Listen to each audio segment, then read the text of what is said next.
Hello दोस्तों, हम सबकी पढ़ाई में आपका स्वागत है। आज के इस वीडियो में हम लोग class 10 science chemistry chapter 2 acid base and salt उसके जो इंपॉर्टेंट एमसीक्यू क्वेश्चन है उसको हम लोग डिस्कस करेंगे। आपका जो सबसे पहला क्वेश्चन है, when metal react with N acid they release in the blanks gas, यानी आपको जो क्वेश्चन है पूछ रहा है कि कोई भी एसिड अगर मेटल के साथ रिएक्ट करता है उसमें कौन सा गैस रिलीज होता है। यहाँ देखो, कभी भी आपका एसिड अगर मेटल के साथ रिएक्ट करता है तो आपका सॉल्ट और साथ ही साथ जो हाइड्रोजन गैस है वो रिलीज होगा। यहाँ पे सिंपली आप कह सकते हो कि हाइड्रोजन गैस रिलीज होगा, तो आपका ऑप्शन नंबर सी हो जाएगा, हाइड्रोजन गैस। याद रखना है आपका प्रोडक्ट साइड में सॉल्ट और साथ ही साथ हाइड्रोजन गैस। नेक्स्ट क्वेश्चन है, most of oxide of metal when react with N acid. इस क्वेश्चन में पूछ रहा है कि जब आपका मेटल ऑक्साइड एसिड के साथ रिएक्ट करेगा तो हमारा जो प्रोडक्ट साइड है उसमें क्या रिलीज होगा। तो सिंपली आप देख सकते हो प्रोडक्ट साइड में आपका सॉल्ट और साथ ही साथ वाटर रिलीज होगा। यहाँ पे आपको ऑप्शन में देखना है तो यहाँ पे गिवन है आपका सॉल्ट, तो ऑप्शन नंबर सी हो जाएगा। कभी भी आपका मेटल ऑक्साइड एसिड के साथ अगर रिएक्ट करेगा तो सॉल्ट के साथ साथ वाटर भी रिलीज होगा। अगर हम पहले क्वेश्चन की बात करें, जब आपका मेटल एसिड के साथ रिएक्ट कर रहा था तो आपका सॉल्ट और हाइड्रोजन गैस रिलीज हो रहा था। तो क्वेश्चन नंबर 2 के लिए सिंपली ऑप्शन नंबर हो जाएगा सी, सॉल्ट। नेक्स्ट क्वेश्चन है, when acid dissolve in water it releases. हम लोग एसिड और वाटर का रिएक्शन देख लेते हैं। आपका एसिड वाटर के प्रेजेंस में H+ आयन प्रोड्यूस करता है। याद रखना है H+ आयन प्रोड्यूस करता है, लेकिन जो H+ आयन है वो कभी भी अकेला एग्जिस्ट नहीं करता है, वो फिर से वाटर के साथ कंबाइन करके हाइड्रोनियम आयन्स बना लेता है। हाइड्रोनियम आयन का जो फॉर्मूला है H3O+ है आपको, तो इसको भी आपको याद रखना है। तो यहाँ पे आपको क्या बोला है कि जब एसिड आपको वाटर में डिसॉल्व होता है तो H+ आयन रिलीज होता है, और फिर यही H+ आयन फिर से वाटर के साथ कंबाइन करके H3O+ आयन्स बना देगा। इसको हम लोग हाइड्रोनियम आयन्स कहते हैं। नेक्स्ट है अ स्ट्रॉन्ग एसिड। जो आपका स्ट्रॉन्ग एसिड होता है वो वाटर में कंप्लीट आयोनाइज्ड हो जाता है, तो इसमें सिंपली आपका ऑप्शन नंबर ए हो जाएगा। नेक्स्ट है आपका विच one of the given is a mineral acid. तो आपको याद रखना है मिनरल एसिड में आपका हाइड्रोक्लोरिक एसिड आ जाएगा। वहीं अगर हम लोग बात करें ऑर्गेनिक एसिड का तो इसमें सिट्रिक एसिड और आपका लैक्टिक एसिड आ जाएगा। तो आपको सिंपली याद रखना है ऑर्गेनिक एसिड में सिट्रिक एसिड, लैक्टिक एसिड आ जाएगा, और आपका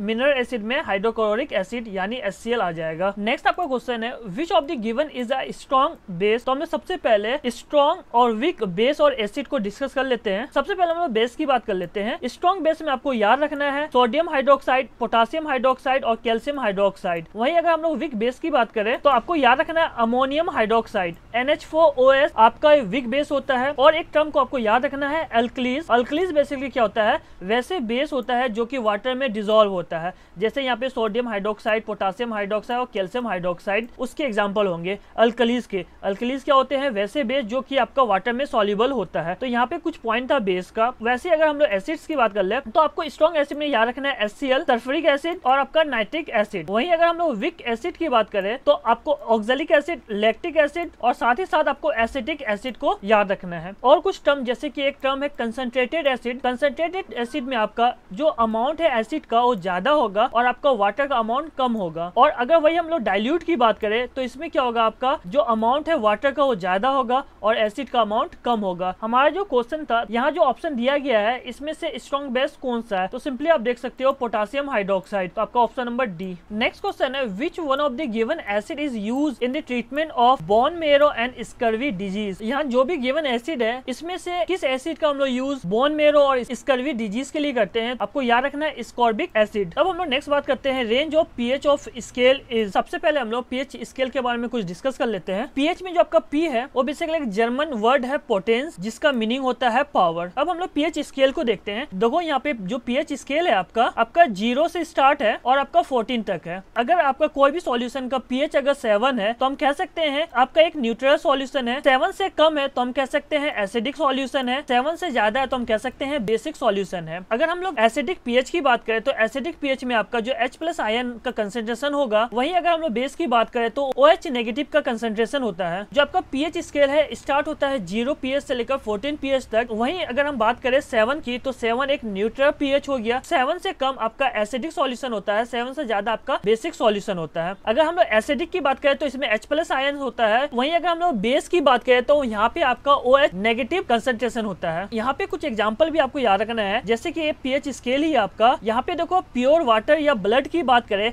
तो उसका पीएच होता है 7.4। वहीं अगर हम लोग मिल्क ऑफ मैग्नीशिया की बात करें इसका पीएच होता है 10। वहीं अगर हम लोग सोडियम हाइड्रोक्साइड की बात करें जिसका पीएच होता है 14, तो आपका ये स्ट्रॉन्ग बेस होता है। वहीं अगर हम लोग बात करें एसिड का, गैस्ट्रिक जूस जो होता है उसका पीएच 1.2 है, स्ट्रॉन्ग एसिड हो गया। वहीं अगर हम लोग लेमन जूस की बात करें उसका भी pH 2.2 है। तो यहाँ जितने भी pH दिया गया है, यहाँ पे जो भी एग्जाम्पल दिया गया है pH के साथ, MCQ एग्जाम के लिए बहुत ही ज्यादा इंपॉर्टेंट है, इसको आपको याद जरूर रखना है। अब हम लोग अपने क्वेश्चन में आ जाते हैं। हमारा क्वेश्चन था जो pH स्केल है उसका रेंज क्या है, तो सिंपली हम लोगों ने देखा 0 से 14 है, तो आपका ऑप्शन नंबर सी हो जाएगा। नेक्स्ट की बात करें, विच one of the given is the pH value of pure water. Pure water या ब्लड आपका बेसिकली 7.4 होता है, तो आपको याद रखना है 7.4। अगर 7 भी दिया गया तो यही आपका ऑप्शन हो जाएगा। वहीं अगर हम बात करें pH of commonly use toothpaste is, आपको यहाँ पे बताना है कि हमारा जो टूथपेस्ट होता है उसका pH क्या होता है। तो टूथपेस्ट में जो pH होता है वो बेसिकली बेसिक होता है, तो आपका 7 से ज्यादा होगा। नेक्स्ट आपका जो pH ऑफ गैस्ट्रिक जूस का pH आपका 1.2 होता है, तो यहाँ पे आपको ध्यान रखना है 1.2 होगा। अगर 1.2 नहीं है, अगर 2 दिया हुआ, 3 दिया गया है, तो वही आपका सही ऑप्शन होगा। यहाँ पे ऑप्शन नंबर सी हो जाएगा। नेक्स्ट आप pH scale of neutral solution,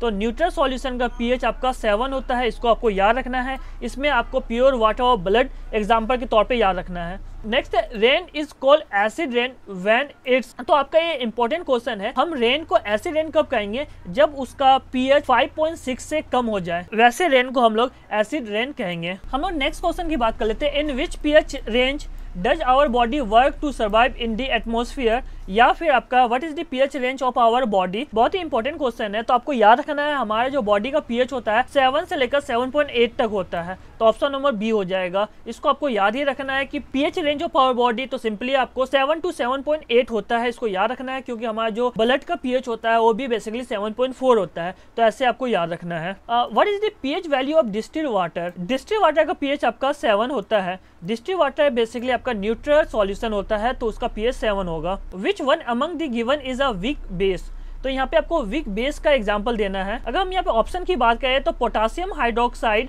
और आपका जो सोडियम हाइड्रोक्साइड होता है बेसिकली स्ट्रॉन्ग बेस होता है, तो आप सिंपली कह सकते हो यहाँ पे जो बच गया अमोनियम हाइड्रोक्साइड, वही आपका वीक बेस होता है। जैसे कि अभी हम लोग डिस्कस किए थे स्ट्रॉन्ग बेस और वीक बेस में, तो यहाँ पे देख सकते हो सोडियम, पोटासियम और कैल्शियम हाइड्रोक्साइड जो होता है बेसिकली स्ट्रॉन्ग बेस होता है। नेक्स्ट आपका the chemical formula of gypsum is, तो आपको एक बात ध्यान रखना है, आपके एनसीईआरटी बुक में एक टॉपिक है केमिकल फ्रॉम कॉमन सॉल्ट, इसके अंदर जितने भी सॉल्ट दिया गया है उनका नाम, उनका केमिकल फॉर्मूला आपको जरूर याद होना चाहिए। आपको याद रखना जो हमारा जिप्सम होता है वो बेसिकली कैल्शियम सल्फेट और आपके वाटर के कॉम्बिनेशन से बना होता है। उसका जो केमिकल नेम है बेसिकली कैल्शियम सल्फेट डाइहाइड्राइड, और जो फॉर्मूला है CaSO4 और वाटर का 2 मॉलिक्यूल्स, तो कैल्शियम सल्फेट और आपका वाटर का 2 मॉलिक्यूल्स होता है, तो यहाँ पे ऑप्शन नंबर बी हो जाएगा सही ऑप्शन। नेक्स्ट क्वेश्चन आपका soda S chemical formula is, तो जो आपका सोडा एस है उसका केमिकल फार्मूला क्या है, तो सोडा एस को हम लोग सोडियम कार्बोनेट कहते हैं, उसका केमिकल फार्मूला Na2CO3 होता है, तो यहाँ पे ऑप्शन नंबर सी हो जाएगा। नेक्स्ट क्वेश्चन है आपका bleaching powder chemical name is, तो आपको याद रखना है ब्लीचिंग पाउडर का जो केमिकल फार्मूला होता है कैल्शियम ऑक्सीक्लोराइड होता है CaOCl2। कैल्शियम ऑक्सीक्लोराइड को हम लोग कैल्शियम हाइपोक्लोराइड भी बोलते हैं, इसी वजह से आपको ऑप्शन में ध्यान से देखना है। अगर कैल्शियम ऑक्सीक्लोराइड नहीं है, कैल्शियम हाइपोक्लोराइड है, वो भी आपका ब्लीचिंग पाउडर का केमिकल फार्मूला होता है, तो दोनों में से एक को याद रखना है, कैल्शियम ऑक्सीक्लोराइड या फिर कैल्शियम हाइपोक्लोराइड। तो हम लोग अगर क्वेश्चन की बात करें तो bleaching powder chemical name is, आपको simply option number B calcium oxychloride हो जाएगा। अब हम लोग नेक्स्ट क्वेश्चन की बात कर लेते हैं। The colour of methyl orange in basic medium is, सबसे पहले हम लोग कुछ इंडिकेटर की बात कर लेते हैं। जैसे कि आपके पास 3 टाइप का इंडिकेटर होता है, एक होता है नेचुरल इंडिकेटर, एक होता है सिंथेटिक इंडिकेटर और एक आपका ऑल्फैक्टरी इंडिकेटर होता है। नेचुरल इंडिकेटर का अगर हम एग्जांपल की बात करें तो आपका लिटमस हो गया, रेड कैविस लीफ एक्सट्रैक्ट हो गया, फ्लावर ऑफ हाइड्रेंजिया प्लांट या फिर आपका टर्मरिक हो गया। लेकिन वही अगर हम लोग सिंथेटिक इंडिकेटर की बात करें तो एक आपका फिनोप्थेलिन है और एक आपका मिथाइल ऑरेंज है। अभी जो क्वेश्चन आपका मिथाइल ऑरेंज पे बेस्ड है, तो मिथाइल ऑरेंज एसिडिक सॉल्यूशन में आपका जो कलर होता है रेड होता है। वहीं अगर हम लोग बेसिक सॉल्यूशन की बात करें तो आपका कलर येलो होता है। तो अगर हम लोग ऑप्शन की बात करें तो यहाँ पे क्या हो जाएगा, आपका सिंपली येलो हो जाएगा। Colour of methyl orange in basic medium is yellow. Next है आपका the chemical formula of plaster of Paris is, again आपका जो कॉमन सॉल्ट है उसमें से ही एक क्वेश्चन दिया गया है कि जो प्लास्टर पेरिस है उसका केमिकल फॉर्मूला क्या होता है। तो सबसे पहले हम लोग एनसीईआरटी बुक में देख लेते हैं। यहाँ पे देखो आपका plaster of Paris on heating gypsum at 370 kelvin, जब हम लोग जिप्सम को 373 केल्विन पे हीट करते हैं, आपका जो जिप्सम है वो वाटर को लूज करता है और बेसिकली कैल्शियम सल्फेट हेमीहाइड्रेट बन जाता है, जिसका फॉर्मूला होता है CaSO4 और आपका वाटर का आधा मॉलिक्यूल, यहाँ पे हाफ ऑफ वाटर मॉलिक्यूल से, इसी को हम लोग प्लास्टर ऑफ पेरिस कहते हैं। तो आपका जो सही ऑप्शन होगा CaSO4 CuSO4 half molecule of water, तो ऑप्शन नंबर ए हो जाएगा। नेक्स्ट है butyric acid is found in, आप सिंपली याद रख सकते हो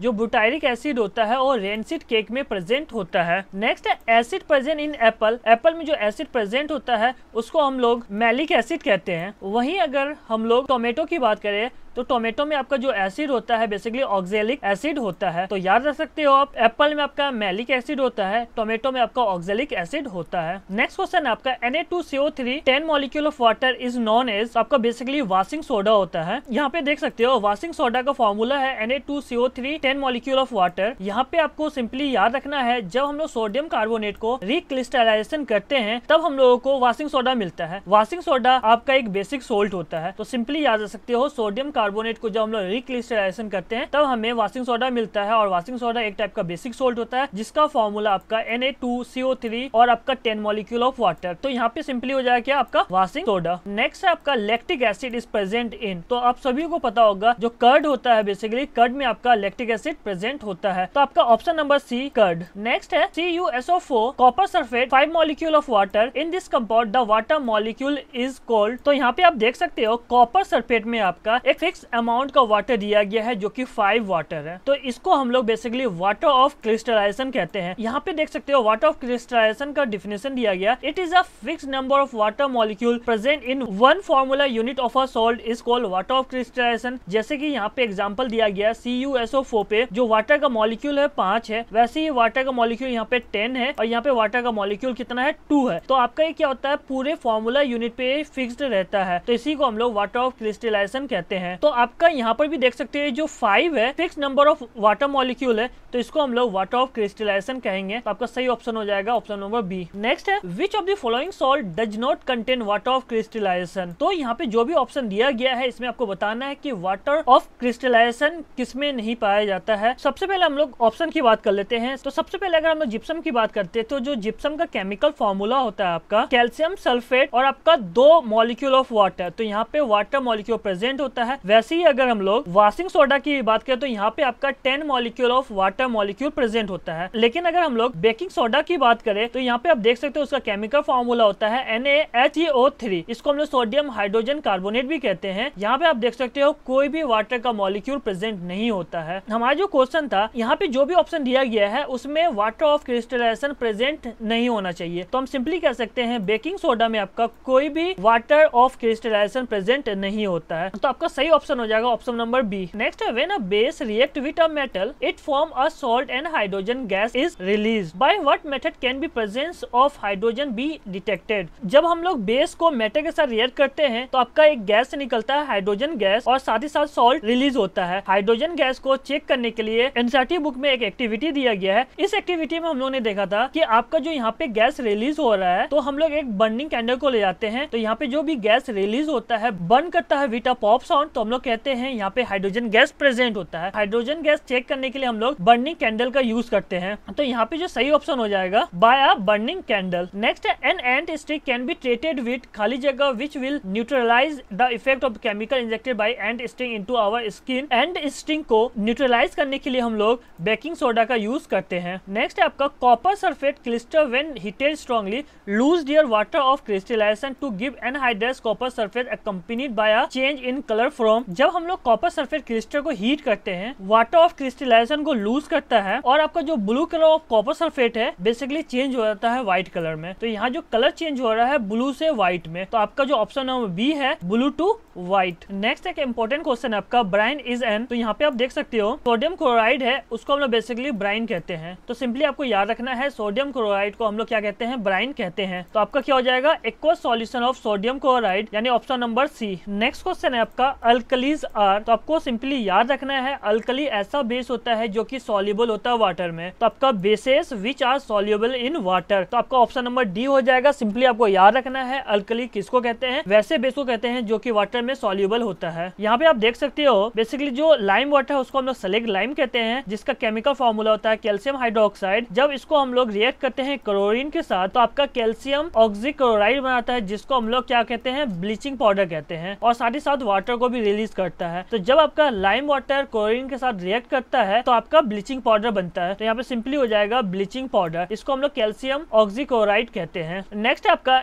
natal string is a natural source of which acid. तो आपको याद रखना है नेटल स्ट्रिंग मेटोनिक एसिड या फिर फॉर्मिक एसिड होता है। तो इसको आपको याद रखना है नेटल स्ट्रिंग मेटोनिक एसिड या फिर आपका फॉर्मिक एसिड होता है। नेक्स्ट आपका tooth enamel is made up of. Tooth enamel होता है कैल्शियम फॉस्फेट का बना होता है। नेक्स्ट है सोडियम हाइड्रोक्साइड टर्न्स फिनोप्थेलिन सॉल्यूशन। यहाँ जो आपका सोडियम हाइड्रोक्साइड है बेसिकली आपका बेसिक इन नेचर होता है। आपका जो फिनोप्थेलिन सॉल्यूशन है सिंथेटिक इंडिकेटर होता है। तो हम लोग डिस्कस कर चुके हैं जब आपका सिंथेटिक इंडिकेटर फिनोप्थेलिन एसिडिक सॉल्यूशन में होगा तो उसका कलर लेस हो जाएगा, लेकिन वही अगर बेसिक सॉल्यूशन में होगा उसका कलर आपका बेसिकली पिंक हो जाएगा। तो यहाँ पे आपका बेसिक सॉल्यूशन में है फिनोप्थेलिन तो आपका जो कलर हो जाएगा वो पिंक हो जाएगा। नेक्स्ट आपका chemical formula of washing soda is. तो अगेन आप देख सकते हो बेसिकली आपका जो सोडियम कार्बोनेट है उसका रिक्रिस्टलाइजेशन होता है विथ वाटर के साथ और आपका वॉशिंग सोडा बनता है। बेसिकली आपका बेसिक सोल्ट होता है, उसका जो फॉर्मूला है Na2CO3 और आपका 10 मॉलिक्यूल्स ऑफ वाटर। तो यहाँ पे NO2CO3 और 10 मॉलिक्यूल ऑफ वाटर। तो simply option number D. Next question आपका मिथाइल ऑरेंज इज। हम लोग इसको सिंथेटिक इंडिकेटर में डिस्कस कर चुके हैं, एक बार और देख लेते हैं। जो आपका मिथाइल ऑरेंज होता है बेसिकली एसिडिक सॉल्यूशन में रेड कलर होता है और बेसिक सॉल्यूशन में आपका क्या होता है येलो कलर होता है। तो आपका यहाँ पे जो ऑप्शन होगा एसिडिक मीडियम में आपका पिंक या फिर रेड कलर होता है और आपका बेसिक मीडियम में येलो होता है।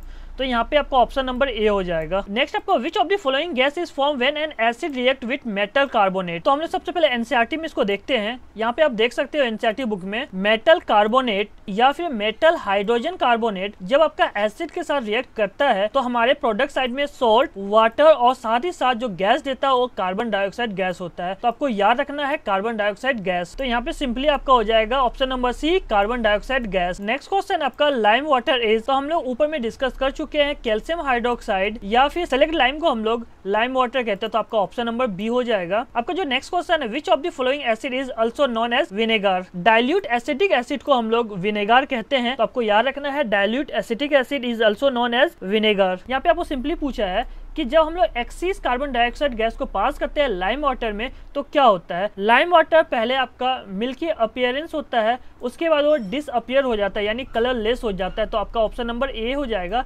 Lime water first turn milky and then colourless. Next आपका the chemical formula of caustic potash is. जो आपका कॉस्टिक पोटास है उसको पोटासियम हाइड्रोक्साइड भी कहते हैं। तो आपका सिंपली ऑप्शन हो जाएगा option number D potassium hydroxide is also known as caustic potash. Next आपका what happen when a base is added to vanilla. तो आपका जो वेनिला है बेसिकली ऑल्फैक्टरी इंडिकेटर है। ऑल्फैक्टरी इंडिकेटर में आपका 3 एग्जांपल दिया गया है, अनियन का दिया गया है, वेनिला एसेंस का दिया गया और क्लोव ऑयल का दिया गया। यहाँ जो अनियन है बेसिकली जो एसिडिक मीडियम में अपना कैरेक्टरिस्टिक स्मेल रिटेन करता है लेकिन बेसिक मीडियम में इसमें कोई भी स्मेल नहीं होता है। वहीं अगर हम लोग वेनिला एसेंस की बात करें एसिडिक सॉल्यूशन में आपका जो स्मेल है रिटेन कर पाता है लेकिन बेसिक में उसका कोई भी स्मेल नहीं होता है। वैसे अगर हम क्लोव ऑयल की बात करें तो एसिडिक सॉल्यूशन में स्मेल रहता है लेकिन आपका बेसिक सॉल्यूशन में कोई भी स्मेल नहीं रहता है। तो हमारा जो क्वेश्चन है वेनिला पे था और बेसिकली बेसिक पे था। बेसिक आपका जो वेनिला एसेंस है बेसिक सॉल्यूशन में कोई भी स्मेल नहीं देता है। तो यहाँ पे हो जाएगा जो वेनिला लूजे इट्स स्मेल। तो ऑप्शन नंबर सी हो जाएगा। नेक्स्ट क्वेश्चन आपका विच of the following compound is form when zinc react with hydrochloric acid. HCl के साथ जब आपका जिंक कंबाइन होता है तो आपका जिंक क्लोराइड बना देता है।